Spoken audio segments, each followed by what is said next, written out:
യഹോവേ, നിന്റെ ന്യായപ്രമാണത്തിൽ അത്ഭുതമുള്ള കാര്യങ്ങളെ കാണുവാൻ തക്കവണ്ണം എൻ്റെ ഹൃദയകണ്ണുകളെ നീ പ്രകാശിപ്പിക്കണമേ. യാക്കോബ് തൻ്റെ വഴിക്ക് പോയി. ദൈവത്തിൻ്റെ ദൂതന്മാർ അവൻ്റെ എതിരെ വന്നു. യാക്കോബ് അവരെ കണ്ടപ്പോൾ ഇത് ദൈവത്തിൻ്റെ സേന എന്ന് പറഞ്ഞു. ആ സ്ഥലത്തിന് മഹനയിം എന്ന് പേരിട്ടു. അനന്തരം യാക്കോബ് ഏദോം നാടായ സെയീർ ദേശത്ത് തൻ്റെ സഹോദരനായ ഏശാവിൻ്റെ അടുക്കൽ തനിക്ക് മുമ്പായി ദൂതന്മാരെ അയച്ചു. അവരോട് കൽപ്പിച്ചത് എന്തെന്നാൽ, എൻ്റെ യജമാനായ ഏശാവിനോട് ഇങ്ങനെ പറവീൻ, നിന്റെ അടിയാൻ യാക്കോബ് ഇപ്രകാരം പറയുന്നു, ഞാൻ ലാബാൻ്റെ അടുക്കൽ പരദേശിയായി പാർത്ത് ഇന്നുവരെയും അവിടെ താമസിച്ചു. എനിക്ക് കാളയും കഴുതയും ആടും ദാസീദാസന്മാരുമുണ്ട്. നിനക്കെന്നോട് കൃപ തോന്നേണ്ടതിനാകുന്നു യജമാനനെ അറിയിപ്പാൻ ആളയക്കുന്നത്. ദൂതന്മാർ യാക്കോബിൻ്റെ അടുക്കൽ മടങ്ങി വന്നു.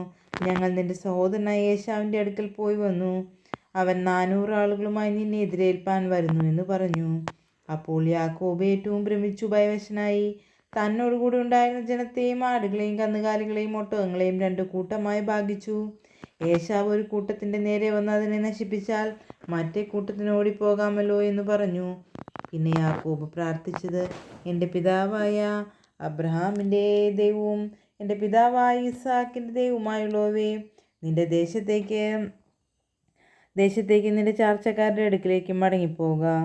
ഞാൻ നിനക്ക് നന്മ ചെയ്യുമെന്ന് എന്നോട് അരുളി ചെയ്ത യഹോവേ, അടിയനോട് കാണിച്ചിരിക്കുന്ന സകല ദയയ്ക്കും സകല വിശ്വസ്തതയ്ക്കും ഞാൻ അപാത്രമത്രേ. ഒരു വടിയോടുകൂടെ മാത്രമല്ലോ ഞാൻ ഈ യോർദാൻ കടന്നത്. ഇപ്പോഴോ ഞാൻ 2 കൂട്ടമായി തീർന്നിരിക്കുന്നു. എൻ്റെ സഹോദരനായ ഏശാവിൻ്റെ കയ്യിൽ നിന്ന് രക്ഷിക്കണമേ. പക്ഷേ അവൻ വന്ന് എന്നെയും മക്കളോടുകൂടെ തള്ളയെ നശിപ്പിക്കുമെന്ന് ഞാൻ ഭയപ്പെടുന്നു. നീയോ, ഞാൻ നിന്നോട് നന്മ ചെയ്യും. നിന്റെ സന്തതിയെ പെരുപ്പം കൊണ്ട് എണ്ണിക്കൂടാത്ത കടൽക്കരയിലെ മണൽ പോലെ ആക്കുമെന്ന് അരുളി ചെയ്തുവല്ലോ. അന്ന് രാത്രി അവൻ അവിടെ പാർത്തു.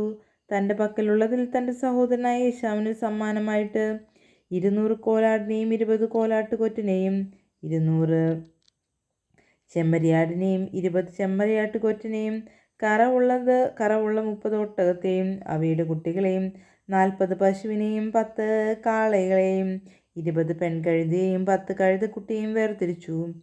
തൻ്റെ ദാസന്മാരുടെ പക്കൽ ഓരോ കൂട്ടത്തെ പ്രത്യേകമായി ഏൽപ്പിച്ചു. തൻ്റെ ദാസന്മാരോട്, നിങ്ങൾ എനിക്ക് മുമ്പായി കടന്നുപോയി അതത് കൂട്ടത്തിന് മധ്യേ ഇടയിടുവീൻ എന്ന് പറഞ്ഞു. ഒന്നാമത് പോകുന്നവനോട് അവൻ, എൻ്റെ സഹോദരനായ ഏശാവ് നിന്നെ കണ്ട്, നീ ആരുടെ ആൾ?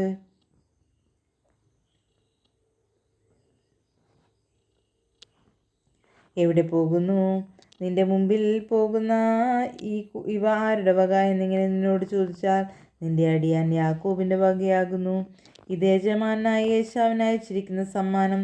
അതാവനും പിന്നാലെ വരുന്നു എന്ന് നീ പറയണം എന്ന് കൽപ്പിച്ചു. 2-മത്തവനോടും 3-മത്തവനോടും കൂട്ടങ്ങളെ നടത്തിക്കൊണ്ടുപോകുന്ന എല്ലാവരോടും നിങ്ങൾ ഏശാവിനെ കാണുമ്പോൾ ഇപ്രകാരം അവനോട് പറവീൻ, അതാ നിന്റെ അടിയാൻ യാക്കോബ് പിന്നാലെ വരുന്നു എന്ന് പറവീൻ എന്ന് അവൻ കൽപ്പിച്ചു. എനിക്ക് മുമ്പായി പോകുന്ന സമ്മാനം കൊണ്ട് അവനെ ശാന്തനാക്കിയിട്ട് പിന്നെ ഞാൻ അവൻ്റെ മുഖം കണ്ടുകൊള്ളാം. പക്ഷേ അവൻ എന്നോട് ദയ തോന്നുമായിരിക്കും എന്ന് പറഞ്ഞു. അങ്ങനെ സമ്മാനം അവൻ്റെ മുമ്പായി പോയി. അവനോ അന്ന് രാത്രി കൂട്ടത്തോടുകൂടി പാർത്തു. രാത്രിയിൽ അവൻ എഴുന്നേറ്റു തൻ്റെ 2 ഭാര്യമാരെയും 2 ദാസിമാരെയും 11 പുത്രന്മാരെയും കൂട്ടി യാബോ കടവ് കടന്നു. അങ്ങനെ അവൻ അവരെ കൂട്ടി ആറ്റിനക്കരെ കടത്തി തനിക്കുള്ളതൊക്കെയും അക്കരെ കടത്തിയ ശേഷം യാക്കോബ് തനിയെ ശേഷിച്ചു. അപ്പോൾ ഒരു പുരുഷൻ വൃക്ഷസാകുവോളം അവനോട് മല്ല് പിടിച്ചു. അവനെ ജയിക്കയില്ല എന്ന് കണ്ടപ്പോൾ അവൻ അവൻ്റെ തുടയുടെ തടം തൊട്ടു. ആകിയാൽ അവനോട് മല്ല് പിടിക്കൽ, യാക്കോബിൻ്റെ തുടയുടെ തടം മുളുക്കിപ്പോയി, എന്നെ വിടുക, ഉഷസുദിക്കുന്നുവല്ലോ എന്നവൻ പറഞ്ഞതിന്, നീ എന്നെ അനുഗ്രഹിച്ചല്ലാതെ ഞാൻ നിന്നെ വിടുകയില്ല എന്നവൻ പറഞ്ഞു. നിന്റെ പേരെന്താകുന്നു എന്ന് അവൻ അവനോട് ചോദിച്ചതിന്, യാക്കോബ് എന്നവൻ പറഞ്ഞു. നീ ദൈവത്തോടും മനുഷ്യരോടും മല്ല് പിടിച്ച് ജയിച്ചതുകൊണ്ട് നിന്റെ പേർ ഇനി യാക്കോബ് എന്നല്ല ഇസ്രയേൽ എന്ന് വിളിക്കപ്പെടും എന്ന് അവൻ പറഞ്ഞു. യാക്കോബ് അവനോട്, നിന്റെ പേർ എനിക്ക് പറഞ്ഞു തരണമെന്ന് അപേക്ഷിച്ചു. നീ എൻ്റെ പേർ ചോദിക്കുന്നത് എന്ത് എന്ന് അവൻ ചോദിച്ചു. അവൻ പറഞ്ഞു. അവിടെ വെച്ച് അവനെ അനുഗ്രഹിച്ചു. ഞാൻ ദൈവത്തെ മുഖാമുഖമായി കണ്ടിട്ടും എനിക്ക് ജീവഹാനി വന്നില്ല എന്ന് യാക്കോബ് പറഞ്ഞു.